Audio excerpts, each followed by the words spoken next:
नमस्कार दोस्तों। गौतम बुद्ध को तो आप सभी जानते ही होंगे। गौतम बुद्ध वही हैं जिन्होंने बौद्ध धर्म की शुरुआत की थी। आज के समय में बौद्ध धर्म दुनिया के सबसे पुराने और सबसे मशहूर धर्मों में से एक है। आज बौद्ध धर्म के करोड़ों अनुयायी हैं जो इनका प्रचार प्रसार करने में लगे हुए हैं।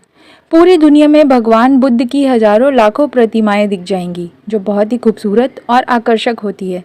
इन सारी प्रतिमाओं में एक चीज़ बहुत ही सामान्य है, तो हम लोग आज बात करेंगे उसके बारे में। गौतम बुद्ध की हर प्रतिमा में नजर आने वाले उनके घुंघराले बाल। तो इसके पीछे की कहानी क्या है?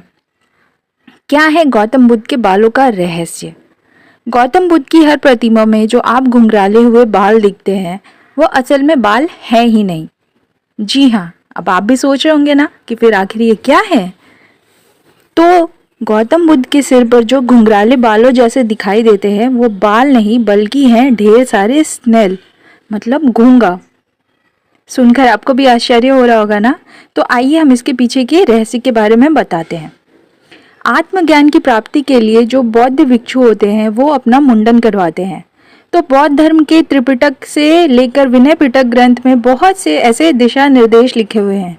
इन दिशा निर्देशों को माने तो इनमें लिखा हुआ है कि आत्मज्ञान को प्राप्त करने के लिए मनुष्य का तन और मन दोनों ही बिल्कुल पवित्र होने चाहिए।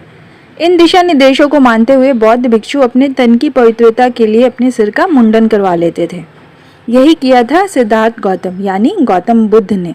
उन्होंने जब अपना राज त्यागा था तो उसी दौरान उन्होंने मुंडन भी करवा लिया था।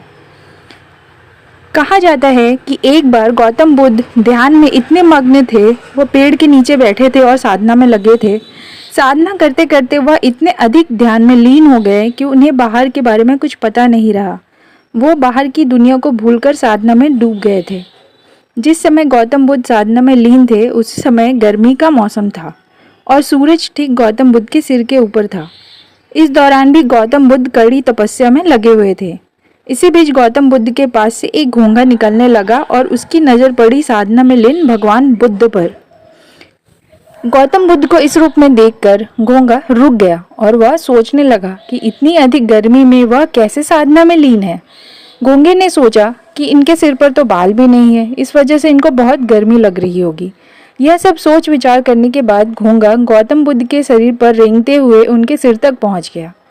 उसके बाद उसने अपने मन में सोचा कि अगर मैं गौतम बुद्ध के सिर पर रहूंगा तो उनको गर्मी का एहसास कम होने लगेगा। यह सोचकर वह वहीं ठहर गया। उसे देखने के बाद बहुत से घोंघे उसके पीछे पीछे गौतम बुद्ध के सिर पर चढ़ गए।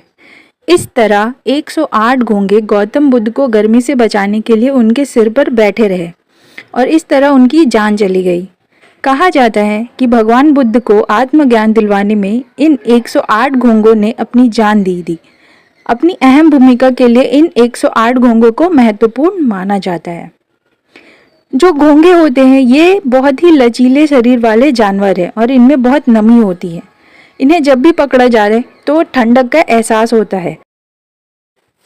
आशा करती हूँ कि आज की ये प्रस्तुति आप सभी लोगों को बहुत पसंद आई होगी। तो मिलती हूँ ऐसे किसी अगले टॉपिक को लेकर अपनी नेक्स्ट वीडियो में। तब तक के लिए बहुत बहुत धन्यवाद।